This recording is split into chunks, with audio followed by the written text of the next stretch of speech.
नेता को 4 लड़के आए और गिरा कूचने लगे, तो उस सिक्योरिटी को कुछ नहीं करना चाहिए, क्योंकि न्याय करने का अधिकार तो कानून का है, पुलिस का तो है नहीं क्या? तो दरोगा जी बीड़ी अपना सुलगा के साइड में हो जाए, बोले हाँ भाई कूटो, तो आप लोग तो छत से कूद जाओगे।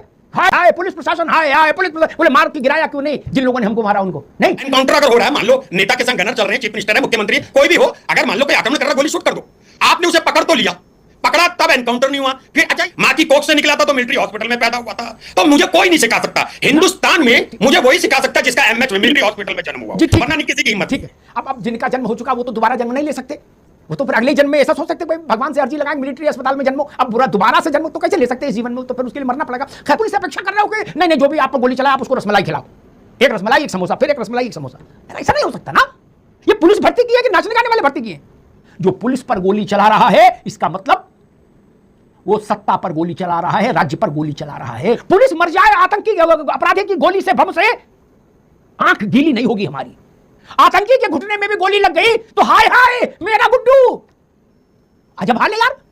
4 कदम बिना पुलिस की सिक्योरिटी नहीं निकल सकते हैं आप लोग, आप नहीं उसमें, मतलब आपकी बिरादरी के लोग क्या, और बातें ऐसी करोगे कि हम ही चमशेदर आजाद है, हम ही भगत सिंह है। अरे यार दिन के उजाले में निकलने की आपकी सामर्थ्य है, जब तक सिक्योरिटी ना लग जाए। गाड़ी लगाओ, सिक्योरिटी का स्टाफ बुलाओ, पान खाने जाएंगे तो स्टाफ लेके जाएंगे।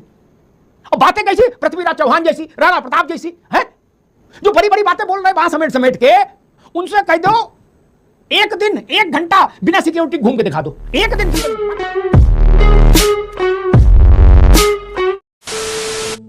नमस्कार दोस्तों, स्वागत है आपका मिस्टर प्रदीप शो और अमिताभ अग्निहोत्री जी की बहुत ही जोरदार और बहुत ही धमाकेदार डिबेट वीडियो में। उत्तर प्रदेश विधानसभा चुनाव अब तो दोस्तों 8 या 10 महीने दूरी है, लेकिन तैयारी अब से ही शुरू हो चुकी है दोस्तों। वो इसलिए और वो तैयारी इस तरह से दिख रही है कि जो अखिलेश यादव है दोस्तों, जब भारत में आतंकवादी हमले हुआ करते थे, और आपको पता है पाकिस्तान से जो आतंकवादी आते थे वो किस मजहब से होते थे, तो दोस्तों तब कहा जाता था कि ये इन्हें मुसलमान ने कहिए, ये आतंकवादी है, आतंकवादियों का कोई धर्म नहीं होता, कोई मजहब नहीं होता, तो दोस्तों ऐसा कहा जाता था। लेकिन दोस्तों यही अखिलेश यादव को और जो तेजस्वी यादव है बिहार के नेता, पूर्व उप मुख्यमंत्री, उनको, इन दोनों को एक ही दिन में दोस्तों ये दिखाई दे रहा है कि जो एनकाउंटर में उत्तर प्रदेश और बिहार में मारे जा रहे हैं वो एक ही जाति के हैं, पूरे मतलब उनकी पूरी गोत्र उखाड़ के निकाल के रख रहे हैं कि एक ही जाति के, एक ही धर्म के, एक ही मजहब के, मतलब दलित, आदिवासी, अल्पसंख्यक और जितना नीचे जा सकते उतना, लेकिन अपर कास्ट वाले नहीं, सिर्फ जितना नीचे जा सकते उतनी नीचे कास्ट वाले। तो दोस्तों इनका कहने का मतलब ये है कि ब्राह्मण ठाकुर इनको तो कुछ नहीं किया जाता है,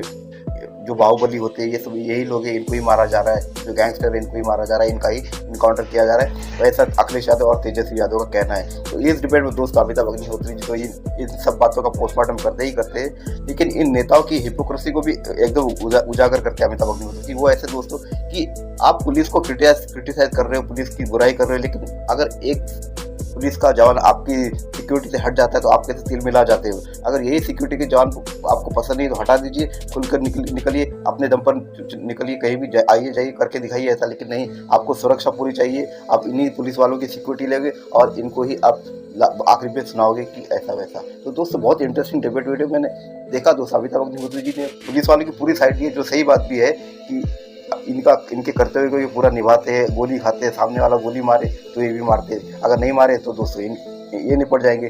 बहुत सारी इंटरेस्टिंग बातें दोस्तों, मैं चाहता हूँ डिबेट पूरा देखिए, आपको पसंद आएगा, सच में कहता हूँ जबरदस्त इंटरेस्टिंग बातें अमिताभ अग्निहोत्री जी ने इस डिबेट में रखी है। तो चलिए शुरू करते हैं इस डिबेट वीडियो को। ये टीवी वाले भाई कैमरा इस ओर कर दो तुम। मैंने बहुत दिमाग लगाने की कोशिश की कि कोई ऐसा सीन याद आ सकता है क्या कि भाई इस सरकार में इन जातियों का एक भी अपराधी नहीं मारा गया, मुझे नहीं मिला। फिर इस बात का क्या लॉजिक है कि पीडीए देख के एनकाउंटर हो रहा है, पीडीए की जातियों का एनकाउंटर हो रहा है। नौकरी में पीडीए की बात हो, दूसरी चीजों में वो समझ में आता है। पुलिस पर गोली चलाने वाला हाथ कुर्मी हो, ठाकुर हो, बामन हो, कायस्थ हो, धोबी हो, धानुक हो, इससे क्या फर्क पड़ता, मुसलमान हो, पुलिस पर गोली चलाएगा तो गोली खाएगा। लेकिन जब कोई चुनी हुई सरकार जात देख करके, धर्म देख करके अपराधी को सजा देने लगती है तो सवाल उठेगा। देखिए ऐसा है कि इनकाउंटर होना, इनकाउंटर का मतलब क्रिया की प्रतिक्रिया, लेकिन कह करके ये हाफ इनकाउंटर होगा, ये फुल इनकाउंटर होगा, ये मिट्टी मिला दिया जाएगा, ये कल सुबह का सूरज नहीं देख पाएगा, इसको हत्या कहते हैं। और कोई छोटा मोटा आदमी नहीं कहता। सूबे के मुखिया जब ये बात कहते हैं ये कल का सूरज नहीं देखेगा, अगले चौराहे पर गिरा रहेगा, तो वो हत्या होती है, उसको इनकाउंटर नहीं कहते। अमिताभ जी पकड़ के ले आकर के देखिए, इतने भोले ना आप है ना हम सब देख रहे हैं। दूसरी बात हम कह रहे हैं इसलिए कि कई मामलों में आप चाहे गाजीपुर से लेकर के झांसी तक का देख लीजिए, चाहे चित्रकूट से लेकर के गाजियाबाद तक देख लीजिए, कई मामलों में माननीय हाईकोर्ट ने मुकदमा लिखवाया है पुलिस वालों पर। हाईकोर्ट ने कहा था पुलिस को अपने हद में रहना चाहिए, पुलिस को न्याय देने का अधिकार नहीं है। पुलिस का काम है, जो संविधान की व्यवस्था है, पुलिस काम है किसी भी क्राइम का इन्वेस्टिगेशन करे, क्रिमिनल को अरेस्ट करे, और न्याय देने का काम न्यायपालिका का है। और अगर आप बंदूक से न्याय देते हैं तो इसको कानून का राज नहीं, गोली का राज कहा जाएगा। आपने तो इस समय का हाई कोर्ट सुना, मैं पिछले 38 साल से हाई कोर्ट सुन रहा हूं। क्या हमने बीपी सिंह की सरकार में हाई कोर्ट की टिप्पणी सुनी? तब तो मुलायम सिंह यादव को जान बचाना मुश्किल था। आज जिनके साथ समाजवादी पार्टी साइकिल पर घूम रही है, तब तो नेताजी जी को जान का खतरा था, वही बच्चे बच्चे घूम रहे थे बीपी सिंह हमारा एनकाउंटर करा देंगे। धर्मेंद्र जी ने कहा, धर्मेंद्र जी योग्य व्यक्ति है, लेकिन कई बार पार्टी की व्यवस्था होती है। उन्होंने कहा कि ये पुलिस न्याय देने का काम नहीं कर सकती, बिल्कुल दुरुस्त कहा। संविधान का भी उन्होंने हवाला दिया, बिल्कुल 100% सही कहा है। लेकिन किस संविधान के किस अनुच्छेद में, खंड में, राज्य आपका सारा ये लिखा है कि पुलिस को गोली खानी पड़ेगी, पुलिस को लाठी सरिया खानी पड़ेगी, पुलिस को प्राण निछावर करना पड़ेगा गुंडे मवालियों के बमों के सामने? बोले गुड्डू मुस्लिम ऐसे ऐसे बम फेंकेगा पुलिस पर और पुलिस ऐसे खड़ी रहेगी। नहीं, अगर पुलिस ने उसको पलट के गोली मार दी तो हम कहेंगे ये संविधान की हत्या है, पुलिस को का काम है गोली मारने। जज साहब आएंगे गोली से। और अगर सिक्योरिटी फोर्सेस को, राज भाई ये प्रश्न आपसे होगा, अगर सिक्योरिटी फोर्सेस को प्राण देने के लिए भर्ती करना होता तो हम इनके पास हथियार नहीं देते, इनको ट्रेनिंग नहीं देते ना। नेता के साथ जो सिक्योरिटी चलती है, राज्य मेरे सवाल को समझिए, बड़ा गंभीर सवाल है। आप सबके नेताओं के साथ सिक्योरिटी चलती है क्या? नेता को 4 लड़के आए और गिरा कूचने लगे तो उस सिक्योरिटी को कुछ नहीं करना चाहिए, क्योंकि न्याय करने का अधिकार तो कानून का है, पुलिस का तो है नहीं क्या? तो दरोगा जी बीड़ी अपना सुलगा के साइड में हो जाए, बोले हाँ भाई कूटो, क्या? तो आप लोग तो छत से कूद जाओगे। हाय हाय पुलिस प्रशासन, हाय हाय पुलिस प्रशासन, बोले मार के गिराया क्यों नहीं जिन लोगों ने हमको मारा उनको? नहीं राज भाई सच्ची बताना, किसी वीवीआईपी को अपराधी कूट दें और उसकी सिक्योरिटी अलग खड़ी रहे, तो आप सब लोग धरना देने जाओगे कि नहीं जाओगे राजघाट पर? और ये नारा लगाओगे कि नहीं पुलिस प्रशासन, हाय हाय पुलिस प्रशासन, क्या? और जब पुलिस गोली चला दे तो आप कहोगे ये काम तो पुलिस का नहीं है, अदालतों का काम गोली चलाना नहीं। आप कब समझोगे राज भाई? देखिए पहली बात है, दुनिया में कोई भी व्यक्ति जिसका 58 इंच का सीना हो, 2 सिपाही दरोगा आ जाएं, उनके आगे उसकी हिम्मत नहीं। एक कहावत है कि अगर दरोगा खड़ा हो तो आधी शक्ति ऑटोमेटिकली हमारी उन पे चली जाती है। बात आपने सही कही कि पुलिस का काम है नेताजी पे या किसी पे गोली चला दे, नेताओं पे, या मान लो मुझे ही करंट मिला वो कर दीजिए। तो ऐसा अतीक अहमद की उसमें क्यों नहीं हुआ था? मैं तरफदारी नहीं कर रहा हूं, मुझे तरफदारी किसी की नहीं करनी, मैं उस स्टेज में हूं, मुझे किसी की गुलामी नहीं करनी, मगर तब भी तो शायद एनकाउंटर होना चाहिए था।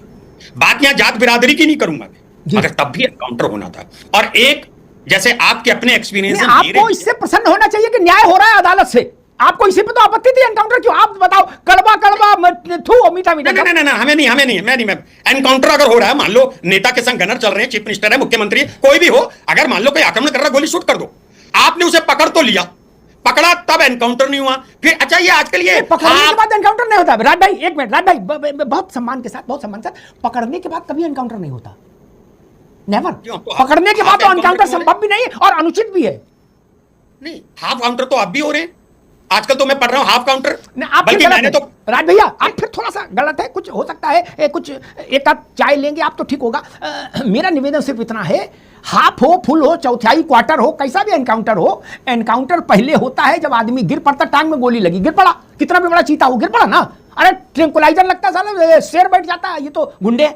लेकिन देश में स्थिति बहुत खराब है, भारतीय जनता पार्टी निकम्मी सरकार साबित हो गई है। मैं ज्यादा चक्करों में नहीं पड़ता, मैं सीधा साधा इंसान, मुझे क्या लेना, मुझे अपना एक वोट देना होता है और देश की सोचता है। बचपन से मां की कोख से निकला था तो मिलिट्री हॉस्पिटल में पैदा हुआ था, तो मुझे कोई नहीं सिखा सकता हिंदुस्तान में, मुझे वही सिखा सकता है जिसका एमएच में मिलिट्री हॉस्पिटल में जन्म हुआ, वरना नहीं किसी की हिम्मत। ठीक है, अब जिनका जन्म हो चुका वो तो दोबारा जन्म नहीं ले सकते, वो तो फिर अगले जन्म में ऐसा सोच सकते भाई भगवान से अर्जी लगाएंगे मिलिट्री अस्पताल में जन्मो, अब बुरा दोबारा से जन्मो तो कैसे ले सकते हैं इस जीवन में, तो फिर उसके लिए मरना पड़ेगा। खैर एक अभी राज भाई ने कहा कि एक दरोगा सिपाही खड़ा हो जाए तो किसी माई की लाल की हिम्मत नहीं कि दिस कर दे डेट कर दे। राज भाई ऐसा नहीं, 11 पुलिस वाले मारे गए इंक्लूडिंग इंस्पेक्टर छविराम की चपेट में आकर। छविराम कौन था? छविराम बता दें। उत्तर प्रदेश में सार्वजनिक जीवन में पहली बार किसी को नेताजी कहा गया तो छविराम को कहा गया। क्या? कुर्ता पजामा पहनता था। मुलायम सिंह जी से पहले उसको नेताजी कहा जाता था। उसने पुलिस से एक बार उसका आमना सामना हुआ, 11 पुलिस के लोग मार दिए, 8 पुलिस वाले मार दिए विकास दुबे ने। आप कह रहे हो कि आधा शक्ति चली जाती सिपाही खड़ा हो जाए? कहां हो महाराज, सिपाही को तो बोनट पर लटका के लोग मार डाल रहे हैं और आप पुलिस से अपेक्षा कर रहे हो कि नहीं नहीं जो भी आप पर गोली चलाए आप उसको रसमलाई खिलाओ, एक रसमलाई एक समोसा, फिर एक रसमलाई एक समोसा। ऐसा नहीं हो सकता ना। ये पुलिस भर्ती की है कि नाचने गाने वाले भर्ती की है? गोली का उत्तर गोली होगी, बम का उत्तर बम होगा। कोई पार्टी हो, कोई जात हो, इससे क्या फर्क पड़ता? कोई आरोप लगाओ। जो पुलिस पर गोली चला रहा है इसका मतलब वो सत्ता पर गोली चला रहा है, राज्य पर गोली चला रहा है, स्टेट पर गोली चला रहा है। पुलिस स्टेट को रिप्रेजेंट करती है। वो 2 मछली वाला जो प्रतीक चिन्ह है ना उत्तर प्रदेश का, वो उसकी पावर को रिप्रेजेंट करती है चौराहे पर। आप पुलिस के थप्पड़ मारेंगे इसका मतलब आप सरकार के थप्पड़ मार रहे हैं, तो भुगतिए दंड। एक बात धर्मेंद्र जी ने उठाई,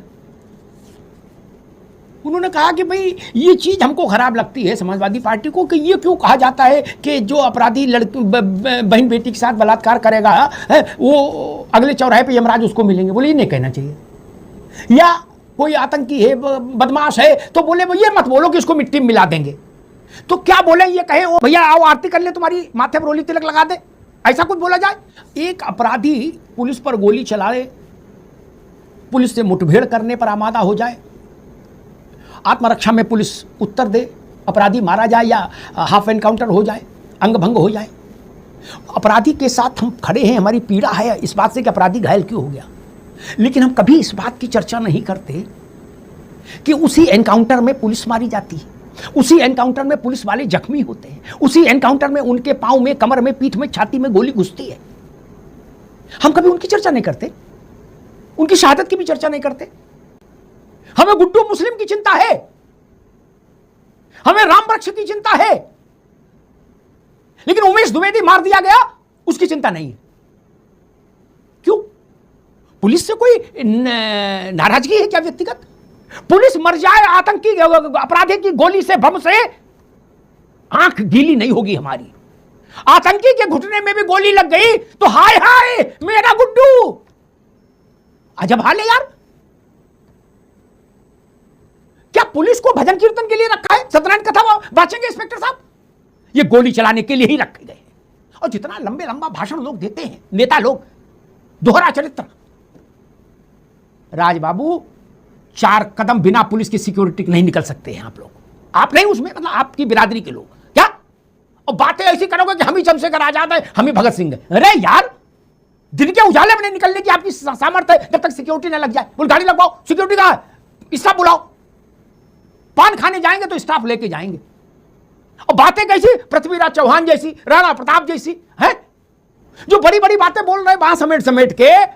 उनसे कह दो एक दिन 1 घंटा बिना सिक्योरिटी घूम के दिखा दो, एक दिन जीवन में, बाकी नहीं। जगह अपने आप चुन लो जहां आपको लगे कि आपके चेले चापड़ ज्यादा है, आपकी सुरक्षा कर लेंगे। नहीं भाई साहब, आप तो 100-100, 200 सिक्योरिटी लेके चल रहे हो और फिर ऊपर से कार्यकर्ता अलग असला लिए डबल सिक्योरिटी लिए दे रहे हैं। क्यों? जब पुलिस किसी लायक नहीं, पुलिस बहुत पक्षपात कर रही है, तो कम से कम विपक्ष के नेताओं को चाहिए कि भाई हम पुलिस की सिक्योरिटी छोड़ रहे हैं, हमें तो भय है नहीं, हम तो निर्भय हैं, यही कर लो। मुझे यह आपका नैतिक पक्ष अच्छा लगेगा। एक बार विपक्ष के कुछ मित्रों ने उत्तर प्रदेश की पुलिस पर सवाल उठाए थे राज भाई, तब मैंने कहा था ये सवाल उठाने की आपकी नैतिक सत्ता तब होगी जब आप पुलिस की सिक्योरिटी छोड़ दीजिए। आप में है हिम्मत? एक ने नहीं छोड़ी, एक सिपाही नहीं कम किया। और जो बड़ी बड़ी क्रांति कर रहे हैं ना, एक सिपाही कम हो जाता है, वो जाके वहां प्राण दे देते हैं मंत्रालय में। कि सिपाही वापस करवा दो बस। और बाहर निकलते हैं तो चंद्रशेखर आजाद, भगत सिंह हैं बाहें समेट के बोले ईट से ईट बजा दूं। कुछ नहीं, बेहद डरपोक लोग, नहीं घूम सकते आप। और पुलिस को लांछित कर रहे हो, पुलिस को कलंकित कर रहे हो, पुलिस के बिना आपका गुजारा भी नहीं और पुलिस को कलंकित कर रहे हो। मैं उत्तर प्रदेश की नहीं, मैं पूरे देश की पुलिस के साथ खड़ा हूं, मैं सिपाही के साथ खड़ा हूं, मैं दरोगा के साथ खड़ा हूं, उत्तर प्रदेश के 3.5 लाख पुलिस कर्मियों के साथ खड़ा हूं। मेरे लिए उनका बलिदान कीमती है। मैं नेता नहीं हूं कि मेरी जान जो बचाए हम उनको राजनीति की चौसर पर इस्तेमाल कर ले। मैं इतना गिरा हुआ आदमी नहीं। अतीक का अपराधी लड़का मारा गया पुलिस पर गोली चलाने के जुर्म में, तो आपको लोकतंत्र की हत्या लगी। और दर्जनों पुलिस वाले शहीद हो गए, आपने उनके लिए कभी एक शोक का शब्द नहीं बोला। आपने आतंकवादियों को, अपराधी नहीं, अपराधियों से 1 डिग्री ऊपर, आपने आतंकवादियों से मुकदमे वापस लेने के लिए हाई कोर्ट में ऑफिशियली अर्जी लगाई। तब हाई कोर्ट ने कहा कि आपका बस चले, आप आतंकवादियों को पद्मश्री देके मानोगे। इसी उत्तर प्रदेश में, मैं फिर दोहरा दूं, मैं उत्तर प्रदेश पुलिस के साथ खड़ा हूं। सत्ता की राजनीति की चौसर पर पुलिस वालों से मत खेलिए। वो अपने प्राण हथेली पर लेकर हमारी सुरक्षा में रहते हैं। और कोई भी संकट में आता है तब उसको पुलिस ही याद आती है मित्र। और संकट निकल जाए तो चौड़े होकर घूमते हो, फिर पुलिस को लानत मलानत करते हो। जिनको पुलिस पर भरोसा नहीं, सबसे पहला काम करिए सिक्योरिटी सरेंडर करिए। उसके बाद आपको बोलने का पूरा अधिकार हासिल होगा। 100-100, 200 पुलिस वालों के साथ रहने वाले लोग, दर्जनों पुलिस की गाड़ियों के साथ चलने वाले लोग भाषण देते हैं कि गुड्डू मुस्लिम को क्यों मारा गया, अतीक को क्यों मारा गया, इनको बिरयानी खिलाएं बैठालकर और आतंकवादियों को जेल से छुड़वाएं। यह नहीं चलेगा।